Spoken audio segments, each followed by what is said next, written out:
میں نے بچے کی خاطر اپنے شوہر کی شادی اپنی سہیلی سے کروا دی۔ میری سہیلی یتیم تھی۔ اس نے کہا کہ زندگی بھر تمہاری غلامی کروں گی، لیکن شادی کو 3 دن ہو چکے تھے اور میرا شوہر کمرے سے باہر نہیں نکلا تھا۔ سہیلی سے پوچھتی تو وہ شرماتی ہوئی کہتی کہ وہ تھک جاتے ہیں، اس لیے سوئے رہتے ہیں۔ ایک دن چپکے سے اپنے شوہر کے کمرے میں چلی گئی۔ میری چیخ نکل گئی کیونکہ میری سہیلی نے میرے شوہر کو ریاض اور میری شادی کو 7 سال گزر گئے تھے، مگر ابھی تک ہماری کوئی اولاد نہیں تھی۔ ریاض مجھ پر بہت بھروسہ کرتے تھے، میں بانجھ تھی، مگر میں نے ریاض سے جھوٹ بول دیا تھا۔ کلیری ڈاکٹر نے کہا ہے ہمارا بچہ بہت جلد ہو جائے گا، اور ریاض نے بھی میری بات پر یقین کر لیا تھا۔ لیکن اب میں اور زیادہ جھوٹ نہیں بول سکتی تھی۔ میں جھوٹ بول بول کر تھک چکی تھی۔ میں نے سوچا کہ مجھے ساری سچائی اپنے شوہر کو بتا دینی چاہیے۔ اب میں اسے اور دھوکے میں نہیں رکھنا چاہتی تھی۔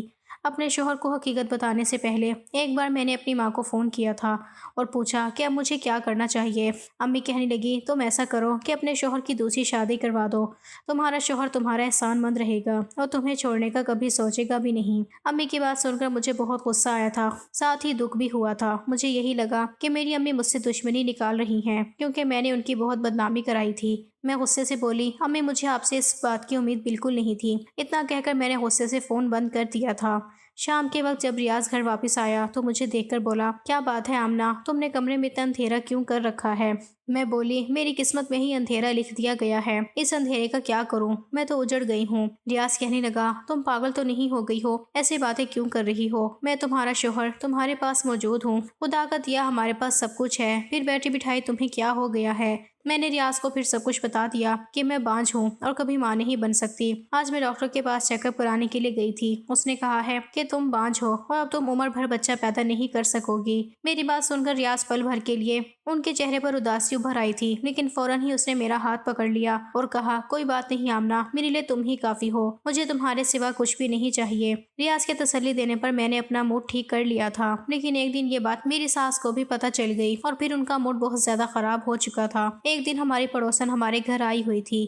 میری ساس ان سے کہنے لگی کہ تم مجھے کوئی اچھی سی لڑکی ڈھونڈ دو کیونکہ میں اپنے بیٹے کی دوسری شادی کروانا چاہتی ہوں۔ ہماری پڑوسن کہنے لگی تمہاری پہلی بہو کو کیا ہو گیا جو تم اپنے بیٹے کی دوسری شادی کروانا چاہتی ہو؟ تب میری ساس بولی وہ بیچاری تو بانجھ ہے، اب ہمیں تو اپنی نسل بڑھانی ہے نا، اس لیے مجھے اپنے بیٹے کی دوسری شادی کرنی پڑے گی۔ یہ سب باتیں سن کر میں تھر تھر کانپنے لگی تھی۔ جب ریاض گھر واپس آیا تو میں نے رو رو کر اسے ساری کہانی سنائی۔ ریاض نے میرا ہاتھ پکڑا اور مجھے کمرے سے باہر لے گیا اور اپنی ماں کے پاس کھڑا کر کے بولا امی آمنہ کے علاوہ میں کسی لڑکی کے بارے میں سوچ بھی نہیں سکتا اور مجھے بچوں سے زیادہ اپنی بیوی سے محبت ہے، اس لیے آج کے بعد آپ میری دوسری شادی کی بات بھی مت کرنا۔ میری ساس نے غصے سے سر جھٹکا اور کہنے لگی میں نے تو آج تک ایسا مرد نہیں دیکھا جو اپنی بانجھ بیوی کے تھے اس قدر ناز نخرے اٹھاتا ہو۔ جبکہ ریاض کی باتیں سن کر میرا حوصلہ بڑھ گیا تھا۔ میں بہت زیادہ خوش ہو گئی تھی کہ کتنا پیار کرنے والا شوہر ملا ہے۔ میں نے دل ہی دل میں خدا کا شکریہ ادا کیا تھا کہ ریاض کا پیار میرے لیے ایسے ہی بنائے رکھنا۔ رات ہوئی تو میں نے سوچا کہ ریاض کو چائے بنا کر دے دوں۔ میں چائے بنانے کچن میں آئی تو میری ساس کے کمرے سے آواز آ رہی تھی۔ میں اپنا نام سن کر چونک گئی تھی۔ میں نے غور کیا تو وہ اپنی بیٹی سے فون پر کہہ رہی تھیں کہ تم فکر نہ کرو، میں آمنہ کو طلاق دلوا کر ریاض کی دوسری شادی ضرور کروں گی، تم ایسا کرو کہ اس کے لیے کوئی اچھی سی لڑکی ڈھونڈنا شروع کر دو۔ یہ باتیں سن کر میرے قدموں سے تو جان ہی نکل گئی تھی۔ میں چائے بنائے بغیر ہی کمرے میں آ کر لیٹ گئی تھی۔ مجھے اب اپنی امی کا خیال آیا تھا، مگر پچھلی بار انہوں نے جو مشورہ مجھے دیا تھا وہ مجھے بالکل اچھا نہیں لگا تھا۔ وہ بھی میری ساس کی طرح میرے شوہر کی دوسری شادی کروانا چاہتی تھیں۔ میں نے نہ چاہتے ہوئے بھی اپنی امی کو فون ملا دیا اور میں رونے لگی تھی۔ امی بولی آمنہ بیٹی تم کہاں غائب ہو گئی تھی؟ کیا میرے ساتھ بات کرنے کو جی نہیں چاہتا؟ امی کی بات سن کر مجھے حیرت ہوئی۔ مجھے تو پتہ ہی نہیں تھا کہ میری ماں میری خاطر تڑپ رہی ہوگی۔ میں کہنے لگی امی میری زندگی پہلے تو بہت اچھی تھی، مگر جب سے مجھے اس بات کا پتہ چلا ہے کہ میں بانجھ ہوں تب سے ہر وقت میرے سر پر تلوار لٹکتی رہتی ہے۔ میری ساس نے پڑوسن سے کہا ہے کہ میرے بیٹے کے لیے رشتہ ڈھونڈو تو کبھی اپنی بیٹی سے کہتی ہے کہ اس بار بہو میں اپنی پسند کی لے کر آؤں گی، تم اپنے بھائی کے لیے رشتہ ڈھونڈو۔ اب میری آج بہت ہی اچھا انسان ہے، میری خاطر اپنی ماں سے لڑ جاتا ہے، مگر آخر ہے تو مرد ہی نا، کب تک مجھے اپنے دل کی رانی بنا کر رکھے گا؟ ایک نہ ایک دن تو اسے اس بات کا احساس ہو ہی جائے گا کہ اسی زندگی میں بھی ایک بچہ ہونا چاہیے اور اسے دوسری شادی کر لینی چاہیے۔ امی کہنے لگی مجھے احساس ہے کہ اس وقت تم پر کیا گزر رہی ہوگی، اسی لیے تمہیں اس دن اس بات کا میں نے بولا تھا کہ تم ریاض کی دوسری شادی خود اپنے ہاتھوں سے کرو۔ وہ اپنی کروڑوں کی جائیداد یوں ہی تو چھوڑ کر نہیں جائے گا، ظاہر سی بات ہے اسے وارث چاہیے ہوگا۔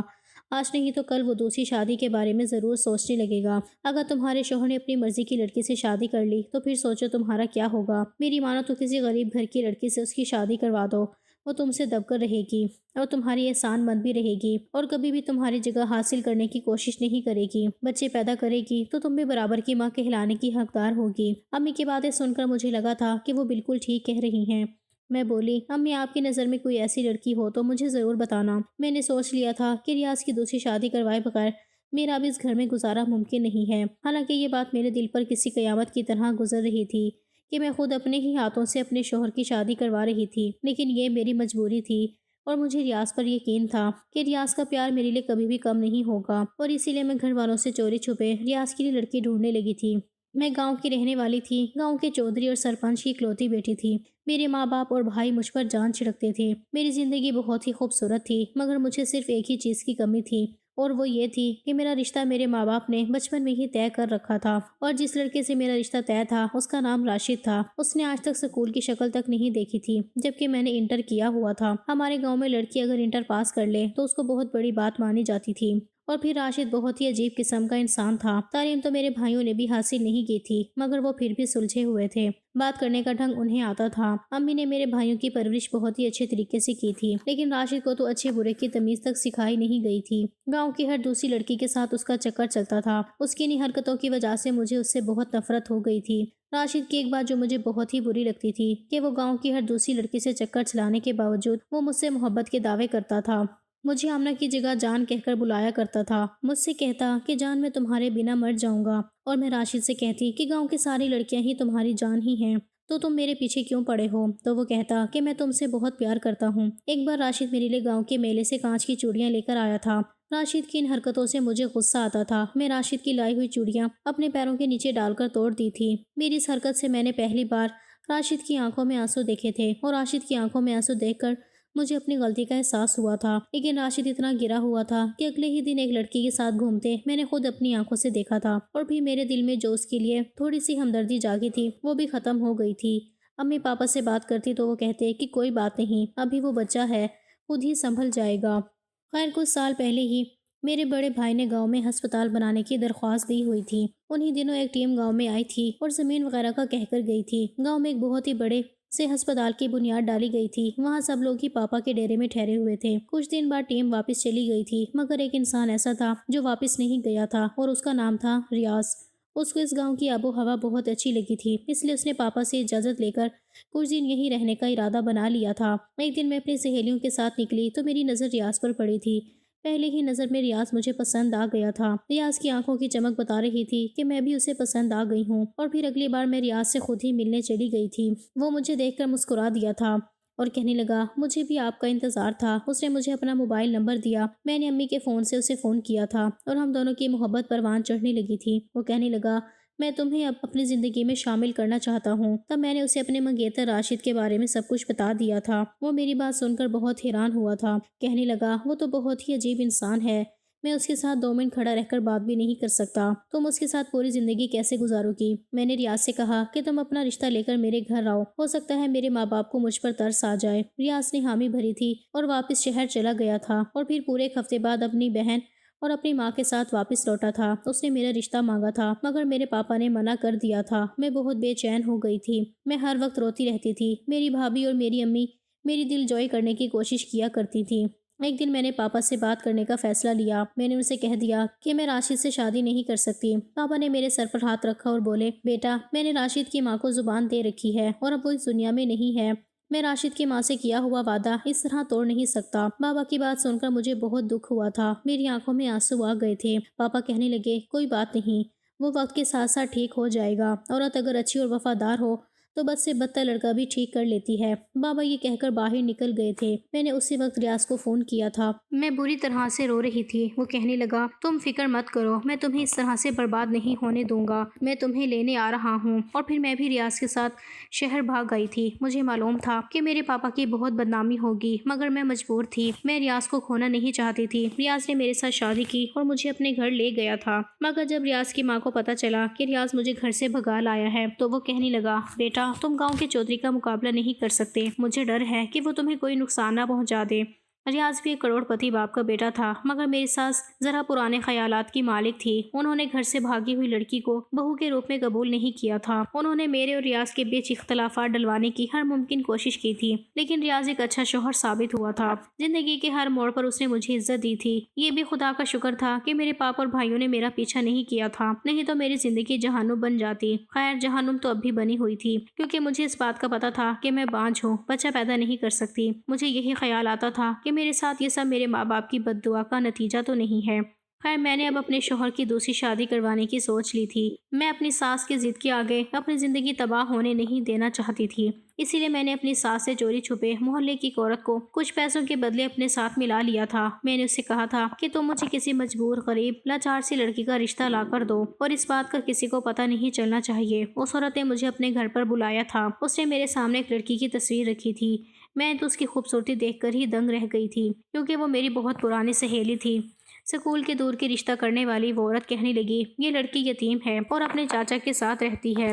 اس کی چاچی چاہتی ہے کہ یہ جلد سے جلد اپنے گھر کی ہو جائے۔ میں تو لڑکی کی تصویر دیکھ کر بولی، آنٹی، میں کبھی اپنے شوہر کی شادی اس لڑکی سے نہیں کروں گی۔ اس کا تو حسن دیکھو، میرا شوہر تو اس کے عشق میں پاگل ہی ہو جائے گا۔ عورت کہنے لگی، بیٹا، یہ رشتہ بہت ہی اچھا ہے، اس کو ہاتھ سے مت جانے دو۔ یہ بہت ہی سیدھی سادی سی لڑکی ہے، تمہارے سامنے دب کر رہے گی۔ میرا جی تو نہیں مان رہا تھا، مگر میں نے اس آبدہ نام کی لڑکی کا رشتہ قبول کر ہی لیا۔ میں تصویر لے کر گھر پہنچی تو بڑا عجیب سا منظر دیکھنے کو ملا تھا۔ میرا شوہر صوفے پر بیٹھا ہوا تھا، جبکہ میری ساس اور نند اس کے سامنے بیٹھی ہوئی تھی۔ میری نند بولی، بھائی، آپ ایک بانجھ لڑکی کے ساتھ زندگی کیوں گزارنا چاہتے ہیں؟ میں نے اور امی نے تمہارے لیے ایک بہت ہی اچھی لڑکی دیکھی ہے، تم اس سے شادی کر لو۔ جس پر ریاض بولا، آپ دونوں اب بس بھی کرو، میں نے پسند کی شادی کر کے کوئی اتنا بڑا جرم نہیں کر لیا، کیا مجھے ہر وقت تانے دیتے رہتے ہیں؟ میں نے آپ سے کہہ دیا ہے کہ آمنہ کے علاوہ میں کسی کو قبول نہیں کروں گا۔ وہ میری بیوی ہے اور مرتے دم تک وہی میری بیوی رہے گی۔ جہاں ساس اور نند کی باتوں نے میرا دل چھلنی کر دیا تھا، وہیں ریاض کی باتیں سن کر مجھے بہت ہی ہمت ملی تھی۔ میں ان سے کچھ بولے بنا ہی کمرے میں چلی گئی تھی۔ تھوڑی دیر بعد ریاض بھی میرے پیچھے ہی آ گیا تھا۔ وہ کہنے لگا، تم امی کی باتوں کو دل پر مت لینا۔ میں بولی، آپ دوسری شادی کر لیں ریاض۔ ریاض میری بات پر حیران ہو گیا تھا۔ وہ کہنے لگا، میں ایسا ہرگز نہیں کر سکتا۔ میں نے کہا، آپ کو دوسری شادی کرنے کی اجازت دے رہی ہوں، مگر آپ میری پسند کی لڑکی سے ہی شادی کریں گے، اپنی ماں کی پسند کی لڑکی سے نہیں۔ ریاض کہنے لگا، تمہارے علاوہ میں کسی کو قبول نہیں کر سکتا، پھر وہ چاہے تمہاری پسند کی ہو یا پھر امی کی پسند کی، اس سے کوئی فرق نہیں پڑتا۔ میں بولی، مجھے بچے کی خواہش ہے، آپ کی شادی ہو جائے گی تو ہمارے گھر بھی بچے ہوں گے، میری ترسی ہوئی ممتا کو سکون مل جائے گا۔ ریاض نے انکار کر دیا اور کمرے سے باہر چلا گیا، جبکہ میں وہیں بیٹھی روتی رہی۔ سچ تو یہ ہے کہ مجھے بچوں کی کوئی خواہش نہیں تھی، میں تو بس یہ سب ریاض کو کھونے کے ڈر کی وجہ سے کر رہی تھی۔ خیر، کچھ دن بعد میرے اور ریاض کے بیچ ناراضگی رہی تھی، مگر میں نے اسے رو رو کر دوسری شادی کے لیے تیار کر ہی لیا تھا، مگر میں خوش نہیں تھی۔ آبدہ میری سہیلی تھی، اور جس دن وہ میری سوتن بن کر میرے گھر آئی تھی، میری ساس نے خوب ہنگامہ مچایا تھا۔ انہوں نے ریاض کے ساتھ بہت لڑائی کی تھی کہ کم سے کم دوسری شادی تو میری مرضی سے کر لیتے۔ ساس کو یوں جلتا ہوا دیکھ کر ویسے تو مجھے سکون مل جانا چاہیے تھا، مگر میں نے وہ پوری رات انگاروں پر گزاری تھی۔ میں پوری رات روتی رہی تھی۔ یہ خیال میری روح کو چھلنی کرنے کے لیے کافی تھا کہ جس انسان کی آنکھوں میں صرف میرے لیے محبت ہوا کرتی تھی، آج وہ کسی اور کو دیکھ کر مسکرا رہا ہوگا۔ جس انسان کی باہوں میں اب تک میں سوتی آ رہی تھی، آج اس کی باہوں میں کوئی اور سو رہی ہوگی۔ مجھے کسی پل سکون نہیں مل رہا تھا۔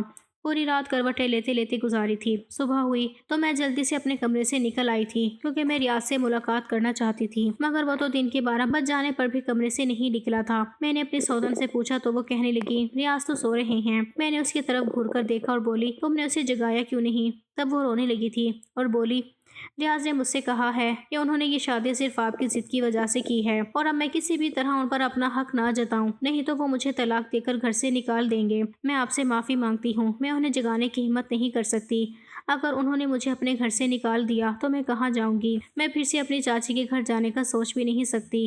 میری چاچی مجھ پر بہت ظلم کرتی ہیں۔ رشتہ کرانے والی آنٹی نے سچ میں بہت ہی مجبور سی لڑکی مجھے ڈھونڈ کر دی تھی۔ میں نے سوچا کہ ریاض مجھ سے ناراض ہوں گے، خود ہی جب موڈ ٹھیک ہو جائے گا تو کمرے سے باہر نکل آئیں گے، مگر یہ میری غلط فہمی تھی۔ ریاض کی شادی کو آج تیسرا دن تھا، مگر وہ ابھی تک کمرے سے باہر نہیں نکلا تھا۔